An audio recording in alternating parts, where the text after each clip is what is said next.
Oh, man. Man, where you been? Dude, I've been rocking out at this underground ukulele party. Oh, I heard those things were rocking. They rock hard. Oh, yes. Are there lots of chicks? Oh, dude.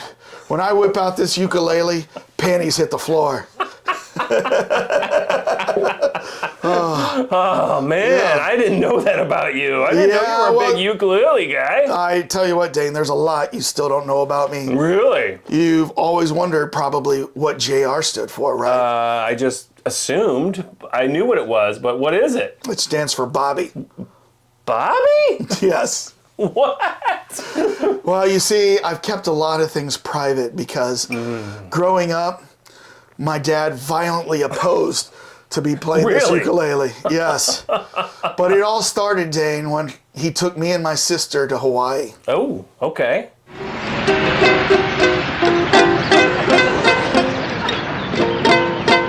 Hi there. Hi.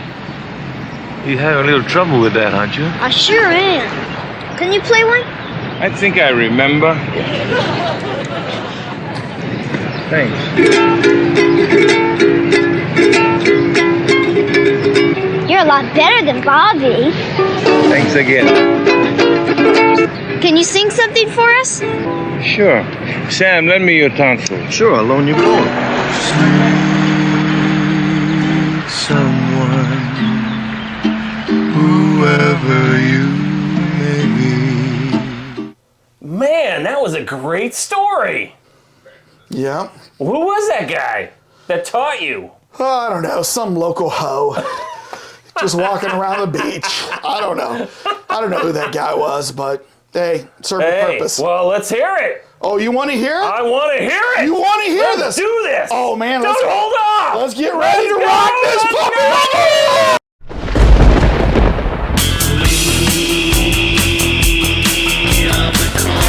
We are the cult lords. Release your mind. Release your mind.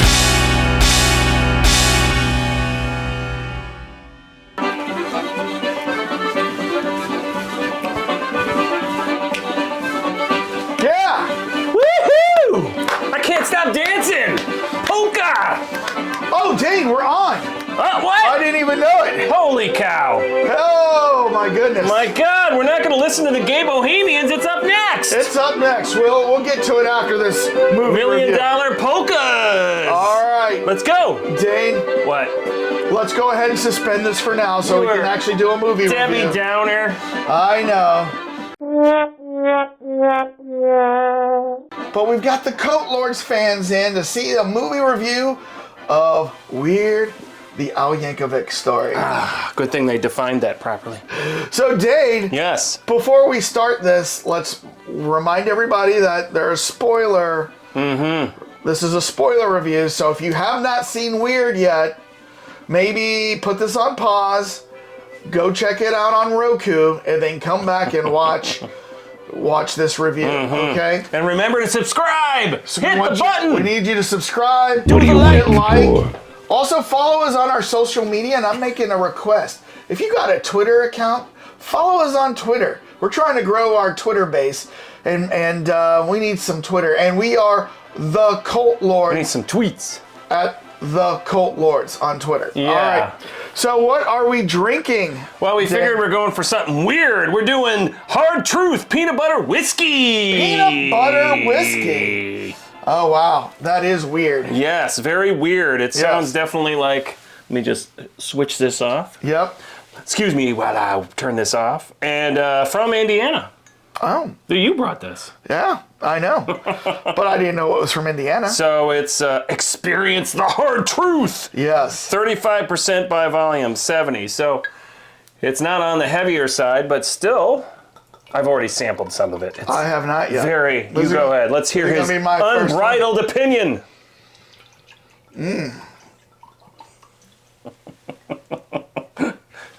What's the first thing you think of? Picky moms prefer Jif, right? No, that's good, actually. It's kind of sweet. Isn't there another prime flavor that you pick in there? Maybe a little peanut butter and butterscotch. Butterscotch? Yes.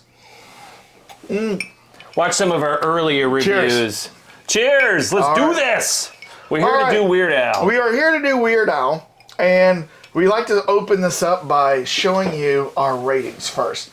But before we do our Cult Lords ratings, Dane, I always like to see what the people, the common people out there The think about masses, this. the unwashed masses. Yes, what do they think about this? So, if we go to the Rotten Tomatoes score, the critics give this an 84%. Ooh. Whereas the audience has given it an 88%. So it's actually pretty high. Pretty high. Yeah, I was going to say, and it's interesting that the two of them are pretty close together there. Yeah. Which usually is, good. That means everyone's kind of came away from it with a good feeling. Yeah, I mean, Even those hard-nosed critics. But what's more important than the Rotten Tomatoes score? More important is the Cult Lords ratings. So why don't we divulge those now on the count of 3? All right. Yes. On the count of 3. 1, 2, 3. Ooh. Accordions rule 8-7. Living with a hernia. I gave it a 7-7. Ah. 7-7 and 8-7. Yeah.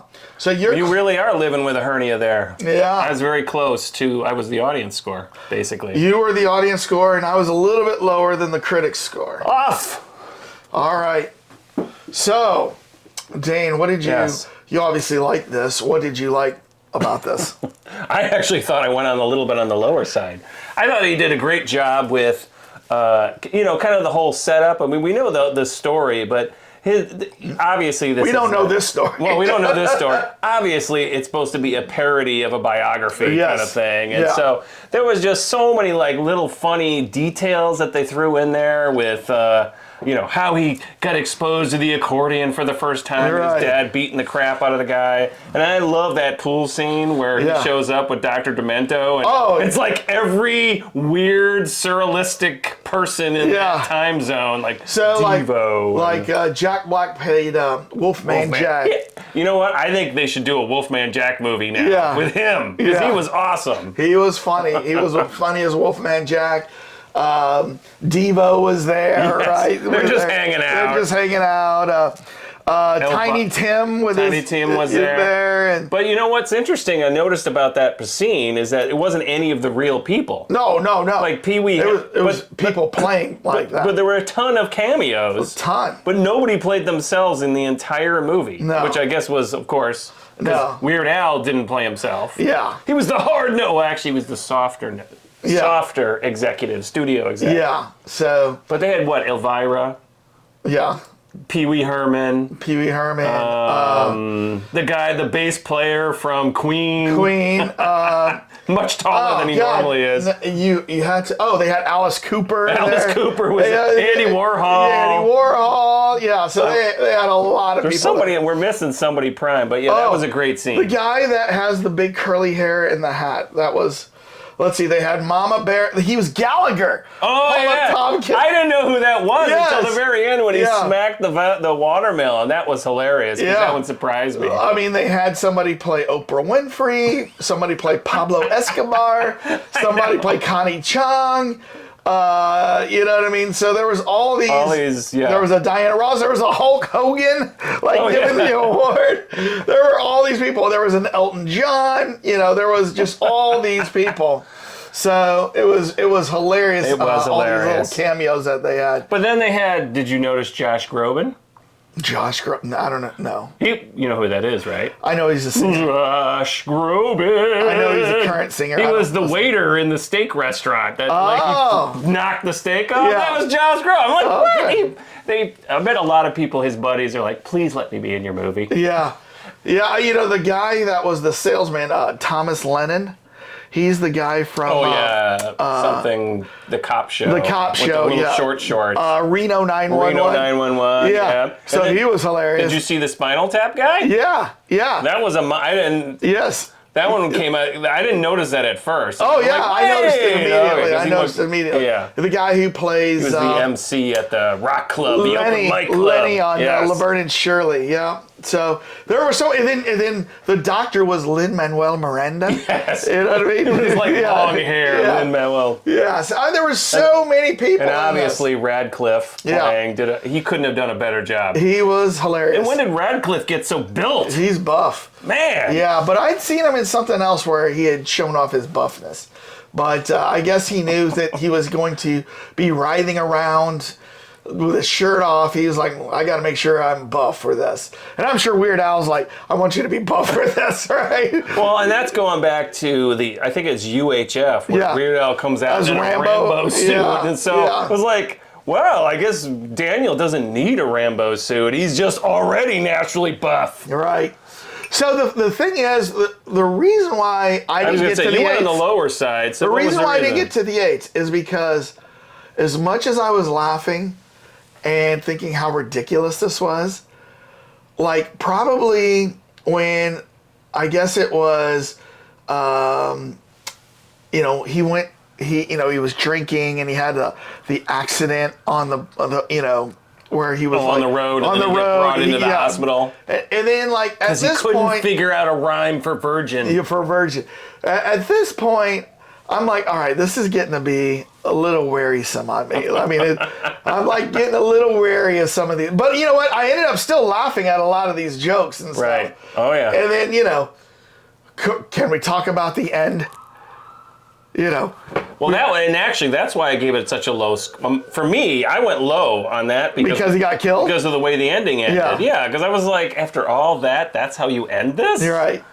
But I will say, Rachel Evan Wood, is that her name? God, did she do an amazing job as Madonna. Yeah. I mean, if you didn't know, you would think that's Madonna. No, she had the same, accent. She did very well. I knew that's not Madonna. I could tell that's not Madonna.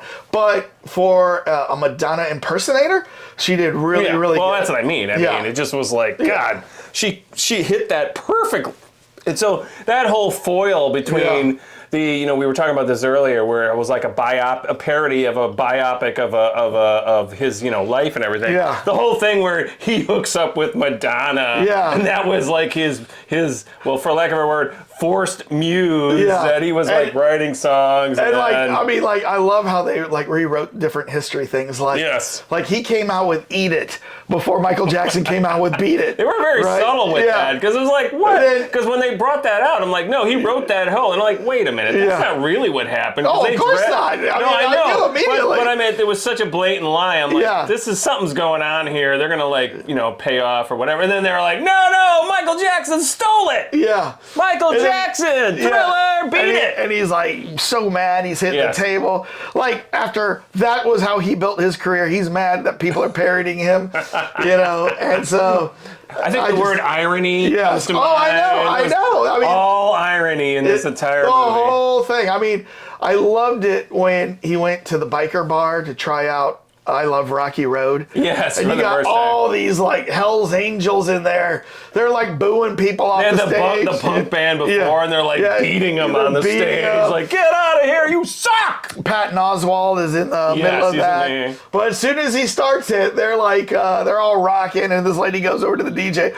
Yeah, I want a beer, and I want a, like a cherry I'm gonna have some ice cream. He said, we don't serve ice cream. You do now. If you don't get some ice cream in here, we riot. This is very close to that away. He just should have just served this. Yeah. But there were so many little funny things in there that made me laugh. I was laughing out loud half the time. And but I mean, yes, you had these moments where you were like, ah! And then it would be like, okay, this is getting kind of annoying. And then okay, that's what it was. It was a roller coaster of laughs, because you had moments where you were laughing out loud, gut busting, and then you had moments where you're kind of chuckling, like, okay, that's kind of funny, but and then like at the end, I always tell you, I love when they show pictures of the real people, right? So they show pictures of the real Al Yankovic growing up, progressing, and then suddenly they start getting crazy with the pictures, then you're like, okay, those aren't real. You know what I mean? But, because, and that was one thing, his parents, I mean, I don't know if they're both alive or not. I have a feeling, I think his dad's dead, but his mom might be still alive. That was, obviously His dad didn't come out very well in this movie. Yes. Yeah. He was like beating him. Right. Work at the factory and all that other stuff going on. But Right. I would recommend people to watch this who, if you're a slapstick kind of comedy guy, you're going to like it. You know, if you're Naked Gun, right. you know, Airplane. Top Secret. If you're like into that kind of stuff, you're going to like this, right? If you know anything about Weird Al Yankovic, you know, you're probably going to like this, right? Like, I can't see my mom liking this at all. Well, you got to bring her to a concert sometime. Would your wife like this? She would definitely like this. Did she watch it with you? Weird Al. Yeah, she loved it. Oh, she loved it? She had a great job, Yeah. We've seen Weird Al twice now in concert. One of them, my wife actually brought her up on the stage and sang a song to her in front of everybody. Really? This was at, no wonder she liked it. She feels yeah. a kinship we to were it. at, I think it was it was 2 tours ago. No, it was before my son was born, so it was a while ago. But it was at Navy Pier in a smaller venue or whatever, and so he like had her sit up there, and then he sang. I don't remember what the wish song I had was. Dane's girl. Yeah, right. He didn't sing that. He sang something with the accordion, and everyone was like, "Yeah!" But he does a great show, by the way. If you guys ever get a chance to go to see a concert, he's amazing. I bet he is. I mean, he's entertaining. I have not seen Weird Al. I have seen Spinal Tap in concert. Really? Yes. Oh, when it came out? Yeah, no. The second. What? Didn't they go out like maybe 5 years, 6 years ago? This was probably more like 8 years ago. Okay. And they just did a tour nationwide. And so I saw them at the Chicago Theater. And they were hilarious. Actually, we saw Weird at the second time at the Chicago Theater. Gotcha. All so right. it was an amazing show. But yeah, we love his music. We, you know, in our trailer review, we were singing all of his songs, you know. You know, I put Living with a Hernia there, which was a James Brown Living in America parody. I mean, we know all the, you know, the songs. Oh, yeah. So you would recommend this? I would recommend it, highly. I mean, we were talking about how Roku brought this on, and you're going to have to go out of your way to find it, but hey, it's free. Actually, you only had one commercial the whole time. Oh, no, I had more than one commercial. I mean, we only had it at the beginning, and then that's it for the entire movie. I had like maybe 4 commercials throughout. Maybe because you had the device? Because I downloaded it on the Samsung TV. Okay, so I have the Roku like box or whatever, and what was amazing was when I logged into the Roku. And I went to my home screen where it shows like I have Netflix, Prime, Paramount Plus, Hulu, all this stuff. It had a big picture of Daniel Radcliffe as Weird Al, and it says, "You want to watch Weird Al for free?" So all I had to do was click on the picture, and I was right in there. I know. I'm gonna say Roku is very smart. They figured out a way to get everyone onto their channel. So yeah, it was good. I mean, I enjoyed it. I got a little weary of it at some points. You know, but I mean, I'm cracking up like when he's meeting Pablo Escobar, and Pablo Escobar's a big fan, and I mean, just like, oh my And the whole gosh. setup to how he did a really good job of, and maybe this is true, how he explained how the inspiration for songs, like his friends, like, can you get me a bologna from the thing? And he's looking at it like, my bologna. I love how the news broke in. We're sorry we have to intervene in the president's address to let you know that Weird Al has passed, right? Yeah. I mean, like, that would, like, usurp the president's national address. Well, that is hilarious, too, because he does have a little bit of a big ego. He always makes himself look much bigger on camera. Yeah. But the end, when she finally shows up with the Madonna with the eye patch, and, like, she looked like somebody from, what was that, Sky Captain of Tomorrow? Oh, I thought, like, Kill Bill. Or Kill Bill, the nurse with the eye patch. She looks badass. Yeah. Madonna, you're gonna do some kind of cult movie. Yeah, but so I tell you what, Cult Lords fans. What was that with the zombie thing? His hand breaks out and grabs That's how it ends. This is why I gave it a bad ending, bad rating. So go ahead. So we want to hear what you think. Make sure you hit the like button, the subscribe button. We need what are you waiting 1,000 for? subscribers, so help us get there. And then tell us in the comments, what did you think of Weird Al? And, you know, what is your favorite polka song? I want to hear. We're looking for polka songs to add to the playlist. What is your favorite polka song? Yes, I would love to hear the answer to this. I want to hear a couple of these answers. Yeah, so you got to get the Gay Bohemians out. There you go. Play some polka with the Gay Bohemians. That's Dane's favorite. All right, we got Barn Swallow Polka. There. But that's not what's playing. Oh, okay. Barn Swallow Polka from the Gay Bohemians. Okay. That's number one on the album. All right. Well, Dane, I tell you what do you want to say to our Cult Lords viewers? Have a great polka day. Enjoy everything and peace out.